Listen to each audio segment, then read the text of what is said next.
ಓದಕ್ಕೆ ಬಂದಿರಿ, ನೀವು ಪ್ರಶಸ್ತಿಯನ್ನ ಪಡೀಲಿಕ್ಕೆ ಬಂದಿರಿ ತಾನೆ. ಎಂಥ ಹಬ್ಬ ಅಂತಂದ್ರೆ ಇಲ್ಲಿಯವರೆಗೆ ಕನ್ನಡ ಸಾಹಿತ್ಯ ಪರಿಷತ್ತು ಬೆಳೆದು ಬಂದಂಥ ಈ ಇತಿಹಾಸದಲ್ಲಿ ಇಷ್ಟೊಂದು ಮಕ್ಕಳು ಕಳೆದ 2-3 ವರ್ಷಗಳಿಂದ ವಿಜಯಕುಮಾರ್ ಪಾಟೀಲ್ ತೇಗಲ್ತಿಪ್ಪಿ ಅವರು ಅಧ್ಯಕ್ಷರು. ಯಾರು? ವಿಜಯಕುಮಾರ್ ಪಾಟೀಲ್ ತೇಗಲ್ತಿಪ್ಪಿ ಅವರು ಕನ್ನಡ ಸಾಹಿತ್ಯ ಪರಿಷತ್ತಿನ ಅಧ್ಯಕ್ಷರು. ಇವ್ರ ನೇತೃತ್ವದಲ್ಲಿ ನಿಮಗೆ ಗುರುತಿಸುವಂತ ಕೆಲಸ ಮಾಡಿರಲ್ಲ, ಜೋರಾಗಿ ಚಪ್ಪಾಳೆ ತಟ್ಟರು.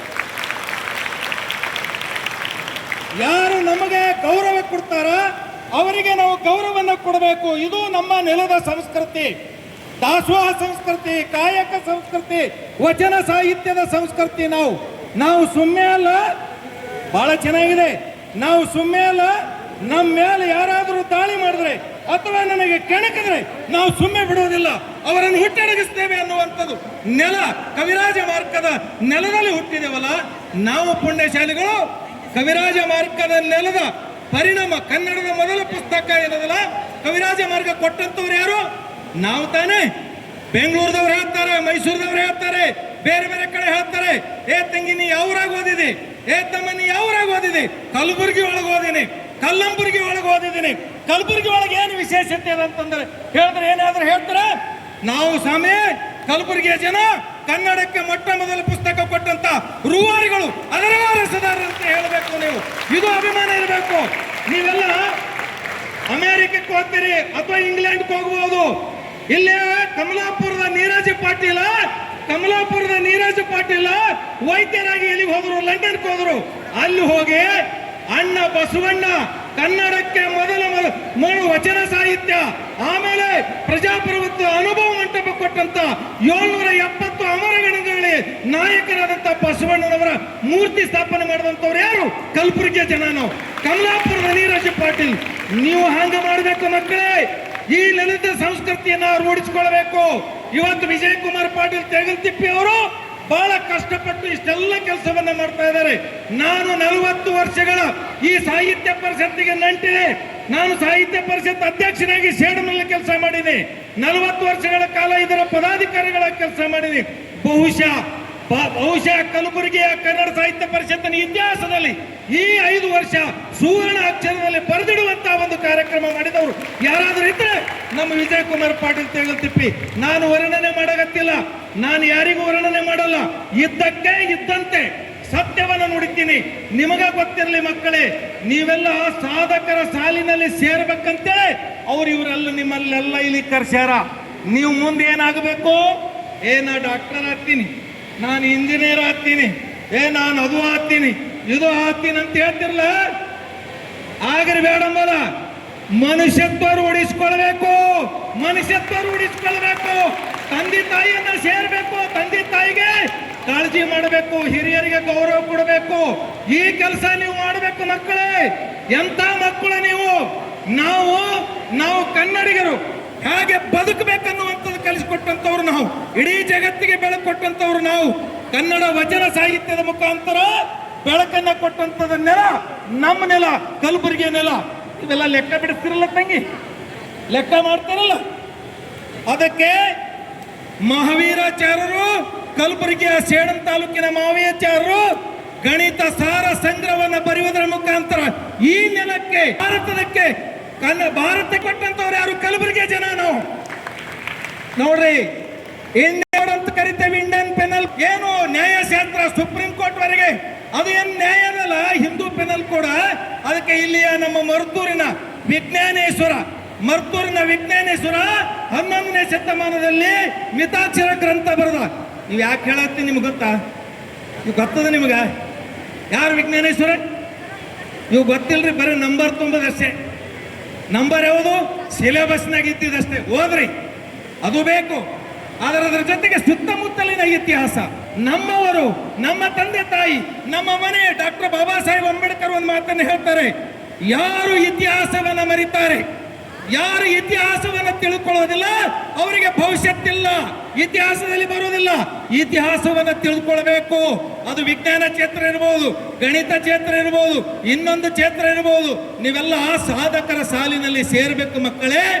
ನೀವು IS, KS, ತಹಶೀಲ್ದಾರ್, DC ಇವೆಲ್ಲ ಆಗಬೇಕನ್ನುವಂತ ಹಂಬಲದಿಂದ ವಿಜಯಕುಮಾರ್ ಪಾಟೀಲ್ ತೆಗೆತಿಪ್ಪ ಅವರು ಇಷ್ಟೆಲ್ಲ ಕೆಲಸವನ್ನ ಮಾಡ್ತಾ ಇದ್ದಾರೆ. ಇದ್ರಾಗ ಕನ್ನಡದಾಗ 125ಕ್ಕ 120 ಕೊಂಡ್ರಿ ಅಂತಾನೆ. ಯಾರು 121 ಕೊಂಡಿರೆ? 21 ಇಲ್ಲ, 20 ಕೊಂಡ್ರೆ, 19 ಕೊಂಡ್ರೆ, 120ಕ್ಕೆ 20 ಕೊಂಡಿರಿ.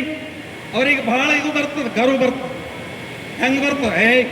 ನಾನು ನಾನು ನಾನು ಇಷ್ಟು ತಗೊಂಡಿನಿ, ಇಲ್ಲಿಗೆ ನಿಲ್ಲಬಾರ್ದು. ಈ ಅಂಕಗಳು ಬಹಳ ದೊಡ್ಡದಲ್ಲ. ಅಂಕಗಳ ಜೊತೆಗೆ ಸದ್ಗುಣಗಳನ್ನು ಬೆಳೆಸ್ಕೊಳ್ಬೇಕು.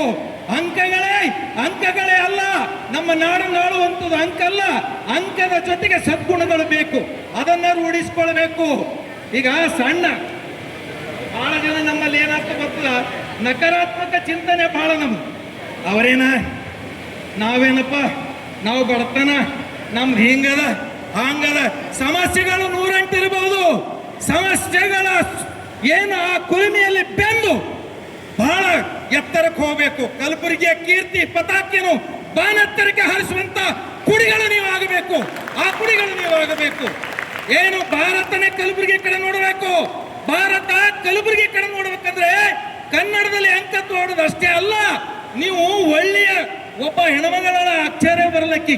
ಈ ಕಲಬುರಗಿ ಒಳಗೆ ಮಾದೇವಿ ಅಂತಳ ರೊಟ್ಟಿ ಬಡಿತಾ ಭಾರತ ದೇಶಕ್ಕೆ ರೊಟ್ಟಿ ರಫ್ತು ಮಾಡ್ತಾಳಲ್ಲ, ಆ ತಾಯಿ ಗ್ರೇಟಲಾಗ. ತಾಯಿ ಜೋರಾಗಿ ಚಪ್ಪಾಳೆ. ವಿದ್ಯೆ ಮುಖ್ಯ ಅಲ್ಲ, ವಿದ್ಯೆದ ಜೊತೆಗೆ ಜ್ಞಾನ. ಹೇಗೆ ಬದುಕಬೇಕು ಅನ್ನುವಂಥದ್ದು ಕಲಿತ್ಕೊಡ್ಬೇಕು. ಟಿಪಿ ತಿಂದು ಮಾವಿನ ಹಣ್ಣು ತಿಂದು ಒಕ್ಕಾಡ್ತಿರಲ್ಲ, ಎರಡು ಟಿಪಿ ಇದ್ದು ಮಾವಿನ ತಿಂದಿದ್ದು ಅವು ಬೀಜ ಇರ್ತವಲ್ಲ ತೊಟ್ಟೆ, ಅವು ಬಿಟ್ಟಾಗ್ತವೆ. ಅದೇನಾಯ್ತು ಗೊತ್ತಾ? ಒಂದು ಟಿಪಿ ಅಂತೂ ನಾ ಯಾಕೆ ಬೆಳೀಲಿ, ನಾ ಯಾಕೆ ಹಣ್ಣು ಕೂಡಲಿ ಅಂತ. ಇನ್ನೊಂದು ಹುಡುಗಿ ಇನ್ನೊಂದು ಟಿಪ್ ಏನಂತೂ, ಇನ್ನೊಂದು ಅದು ಹೊಟ್ಟೆ ಏನಂತೂ, ನಾನು ಬೆಳಿಬೇಕು, ನಾನು ಹಣ್ಣು ಕೊಡ್ಬೇಕು. ಅದು ಇನ್ನೊಂದು ಹೊಲ್ಲಂದ್ರೆ ಅಲ್ಲೇ ಕೂತು ಇನ್ನೊಂದು ಬೆಳೆದು ನಿಂತು ಸಕಾರಾತ್ಮಕವಾಗಿ ಗುಣಗಳನ್ನು ಬೆಳೆದಂಥವ್ರು ಜಗತ್ತಿಗೆ ಬೆಳಕೊಳ್ಳಕ್ಕೆ ಸಾಧ್ಯ ಇದೆ. ಆ ಸಾಲಿನಲ್ಲಿ ನೀವು ಸೇರಬೇಕು. ಹಾಗಾಗಿ ಈಗ ನಿಮಗೊಂದು ಯಾರಾದರೂ ಒಂದು ಬಿಸ್ಕೆಟ್ ಏನಾದರೂ ಕೊಟ್ರು ಅಂತ ತಿಳ್ಕೊರಿ. ಹಾದಿ ಒಳಗೆ ಒಬ್ಬ ಭಿಕ್ಷುಕ ಬರ್ತಾನೆ. ಅದರ ನಿಮಗೆ ಕೊಟ್ಟಿದ್ದು ಒಂದೇ ಬಿಸ್ಕೆಟ್. ಆ ಭಿಕ್ಷುಕಿಗೆ ನೀವು ಕೊಟ್ಟು ಅರ್ಧ ಬಿಸ್ಕೆಟ್ ಅವನಿಗೆ ಕೊಟ್ಟು ಇನ್ನೊಂದು ಬಿಸ್ಕೆಟ್ ನೀವು ತಿಂದ್ರಂದ್ರೆ ಇದು ಸಾರ್ಥಕ ಬದುಕು. ಇಂಥ ಗುಣಗಳನ್ನು ಬೆಳೆಸ್ಕೊಳ್ಬೇಕು, ಪರೋಪಕಾರದ ಗುಣಗಳನ್ನ ಬೆಳೆಸ್ಕೊಳ್ಬೇಕು ಮಕ್ಕಳೇ. ಈ ರೀತಿಯಾಗಿ ಬೆಳವಣಿಗೆ ನಿಮ್ಮದಾಗಲಿ. ಬಡತನ, ಸಿರಿತನ, ನಿಮ್ಮ ತಂದೆ ತಾಯಿ ಕೂಲಿ ಮಾಡ್ತಿರ್ಬೋದು, ಶ್ರೀಮಂತಿರ್ಬೋದು, ಅವರೇನೇ ಇರಲಿ, ಅವರಿಗೆ ಬೆಳಕು ಕೊಡುವಂಥದ್ದು ಬರೇ ಮನೆಗೆ ಕೀರ್ತಿ ಅಲ್ಲ, ದೇಶಕ್ಕೆ ಕೀರ್ತಿ ತರುವಂತ ಮಕ್ಕಳು ನೀವು ಆಗಬೇಕನ್ನುವಂಥದ್ದು ನನ್ನ ಹಂಬಲ ಮನವಿದೆ. ಈ ನಾಡಿನಲ್ಲಿ ಇಷ್ಟೊಂದು ಚಟುವಟಿಕೆಗಳು, ಕನ್ನಡ ಸಾಹಿತ್ಯ ಪರಿಷತ್ತಿನ ಚಟುವಟಿಕೆಗಳು ಈ 5 ವರ್ಷದಲ್ಲಿ ಶಾಲಾ ಕಾಲೇಜುಗಳಿಗೆ ಆ ಮಕ್ಕಳೇ ಕನ್ನಡ ಭವನಕ್ಕೆ ಬರುವಂಥದ್ದಲ್ಲ, ಸಾಹಿತಿಗಳೇ ಕನ್ನಡ ಭವನಕ್ಕೆ ಬರುವಂಥದ್ದಲ್ಲ. ರಾಜೇಶ್ ಗುತ್ತೇದಾರ್ ಅಣ್ಣವರಿಗೆ ನಾನು ವಿನಂತಿ ಮಾಡ್ಕೋತೀನಿ, ನೀವು ಸಣ್ಣವರಿದ್ರೆ ಅಣ್ಣ, ಯಾಕಂದ್ರೆ ಬಸವಣ್ಣವರಿಗೆ ಅಣ್ಣ ಅಂತಾರೆ.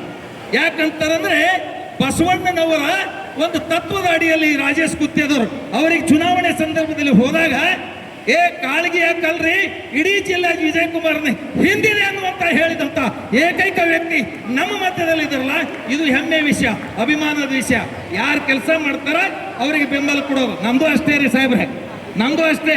ಯಾರು ಕೆಲಸ ಮಾಡಲಿಲ್ಲ ಅವರಿಗೆ ಕೆಳಗಿಳಿಸ್ತೇವೆ. ಇದು ಕಲಬುರಗಿ ಜನ ಇದು. ಹಾಗೆ ನೀವು ಇಷ್ಟು ಕೆಲಸ ಮಾಡಕತ್ತೀರಿ, ಮುಂದೊಂದು ದಿನ ಮತ್ತೆ ಅಧ್ಯಕ್ಷ ಆಗಬೇಕು. ರಾಜೇಶ್ ಗುತ್ತೇದಾರ್ ನಾವು ಮಾತಾಡಿದೆವು, ವಿಜಯಕುಮಾರ್ ತೇಗಲ್ತಿಪ್ಪಿ ಅವರಿಗೆ 1 ವರ್ಷ ಕಲಬುರಗಿ ಒಳಗಿಡೋಣ. ಈ ಮುಂದಿನ ಅವಧಿಯಲ್ಲಿ ಮುಂದೆ ರಾಜ್ಯಾಧ್ಯಕ್ಷ ಸ್ಥಾನಕ್ಕೆ ಹೋಗಬೇಕಂತ ಹೇಳಿ ಎಲ್ಲ ಮಕ್ಕಳ ಚಪ್ಪಾಳೆಯೊಂದಿಗೆ ಅವರಿಗೆ ಹಾರೈಕೆಯನ್ನು ಮಾಡೋಣ. ನನಗಿಲ್ಲಿ ಕರ್ಸ್ಯಾರ ವರ್ಣನೆ ಮಾಡಲ್ಲ, ನಾ ಇರೋದು ಸೇಡಮ್ನಾಗ. ನಾನು ಕಾಯಕ ಬಿಟ್ಟು ಎಂದೂ ಬರೋಲ್ಲ ನಾನು. ಯಾಕಂದ್ರೆ ನಾವು ಕಾಯಕ ಜೀವಿಗಳು, ಮೊದಲ ಕಾಯಕಕ್ಕೆ ಪ್ರಾಧಾನ್ಯತೆ. ಅವ್ರು ಯಾವಾಗ ಕರೆದಾರ ಈ ಮಕ್ಕಳಿಗೋಸ್ಕರವಾಗಿ ನನ್ನ ಅಳಿಲು ಸೇವೆಯನ್ನು ಮಾಡುವಂಥದ್ದು. ನಾನು 23 ಪುಸ್ತಕ ಬರೆದೀನಿ. ನನ್ನ ಹೆಸರು ಮುಡುಬಿ ಗುಂಡೇರಾವ್. ಮೊನ್ನೆ ಫೆಬ್ರವರಿ ತಿಂಗಳಲ್ಲಿ ಇದೇ ವೇದಿಕೆ ಮೇಲೆ ಜಿಲ್ಲಾ ಸಾಹಿತ್ಯ ಸಮ್ಮೇಳನ ಅಧ್ಯಕ್ಷ ಆಗಿ, ಅವತ್ತು ನೀವು ಯಾರೂ ಬಂದಿಲ್ಲ. ನನ್ನ ಮಾತನ್ನ ಬೇರೆ ಮಾಧ್ಯಮಗಳ ಮುಖಾಂತರ ನೀವು ಕೇಳಿರಬಹುದು. ಅದಕ್ಕ ಆ ಮಾತುಗಳಿಗಿಂತಲೂ ಅವತ್ತಿನಗಿಂತಲೂ ಇವತ್ತು ನಿಮ್ಮ ಮುಂದೆ ಹೇಳಿನಲ್ಲ, ನೀವು ನನಗೆ ವಾರಸದಾರು, ನೀವೇ ನಮಗೆ ಆಸ್ತಿ.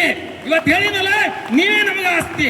ಹಾಗೆ ಆದ್ರೆ ಮಕ್ಕಳೇ, ಸ್ಫೋಟಿವಾಗಿ ತಗೊಳ್ಳಿ, ಜಿದ್ದಿರಲಿ, ಹುಮ್ಮಸ್ಸಿರಲಿ, ಏನಾದ್ರೂ ಮಾಡ್ತೀನಿ ಅಂತ ಅನ್ಬೇಕು. ನಾ ಹೆಣ್ಮಗಳಿದ್ದೀನಿ, ಹೆಂಗಲ್ಲ, ಹೆಣ್ಮಗಳು ಡಿ ಸಿ ಆಗ್ಯಾರಲ್ಲ ಡಿ ಸಿ, ಮತ್ತೆ ಅಧಿಕಾರಿಗಳಾಗ್ಯಾರ, ರಾಜಕಾರಣಿಗಳಾಗ್ಯಾರ. ನೀವು ಯಾಕೆ ಆಗಬಾರ್ದು? ಹಂಗಂತ ಹುಡುಗರು ಮತ್ತೆ ಸಿಟ್ಟಾಗಿರಿ. ನೀವು ಕಾಂಪಿಟೇಷನ್ ಮಾಡಬೇಕು.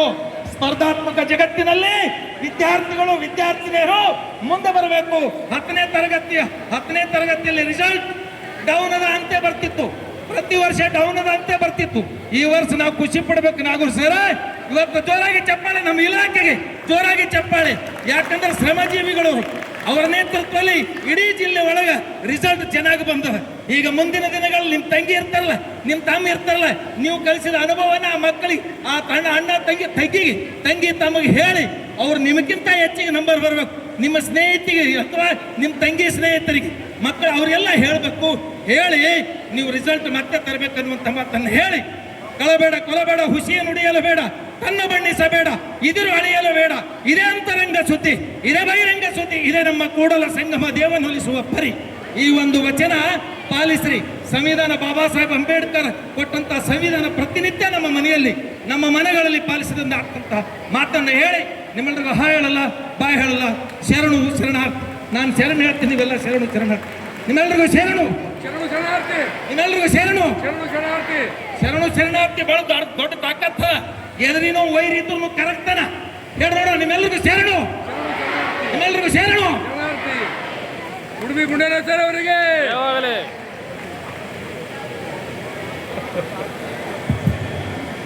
ಕ್ರೀಡೆಯ ನುಡಿಗಳನ್ನು ಹೇಳ್ತಾನೆ ತಮ್ಮೆಲ್ಲರಲ್ಲೂ ಕೂಡ ಕೆಚ್ಚದೆಯ ಮಾತುಗಳನ್ನು ವ್ಯಕ್ತಪಡಿಸಿರುವಂಥ ಶ್ರೀ ಮುಡುಬಿ ಗುಂಡೇರಾವ್ ಸರ್ ಅವರಿಗೆ ಮತ್ತೊಮ್ಮೆ ವೇದಿಕೆ ವತಿಯಿಂದ ಅನಂತ ಧನ್ಯವಾದಗಳನ್ನು ಅರ್ಪಿಸ್ತಾ ಇದ್ದೇನೆ. ಆತ್ಮೀಯ